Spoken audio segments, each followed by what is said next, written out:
আজকে রাধা অষ্টমী, সবাইকে জানাই রাধা অষ্টমীর অনেক শুভেচ্ছা। আর তোমরা কারা কারা ঝুলন দেখেছো? আমাদের কেষ্টপুরেও ঝুলন মেলা বসে, আর প্রতি বছরই বসে, তাই গেলাম ঝুলন মেলাতে। এটা শুরু হয় রাখির আগে আর জন্মাষ্টমী পর্যন্ত থাকে। তো এই বছর আরও এক্সট্রা দিন ছিল, অনেকটা দিন বাড়িয়ে দিয়েছে, কারণ বৃষ্টি হচ্ছিল এত পরিমাণে।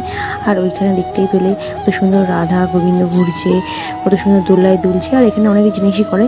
আর অন্যান্য বছরের থেকে এই বছর বা বিগত 2-3 বছরে শুনছি বেশি কিছু করে না, কারণ একটু সমস্যার কারণে। আর মেলাতে এসেছি, দেখলাম অনেক জিনিসই বসেছে এখানে, পুতুল, রং বেরঙের গাছ।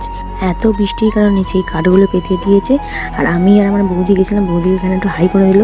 তারপরে আমি আর বৌদি নিলাম কর্নাটো আইসক্রিম। আর আইসক্রিম খেতে খেতে দেখলাম কত সুন্দর সুন্দর ঠাকুর এখানে বিক্রি হচ্ছে। আর একটা নতুনত্ব জিনিস দেখলাম, সেটা হচ্ছে বাচ্চাদের এই দোলনা, বল, কত কিছু খেলা করছে বাচ্চারা। আর তারপরে মেলা থেকে নিলাম জিলিপি আর ফুচকা খেয়ে তারপরে বাড়ি চলে আসলাম।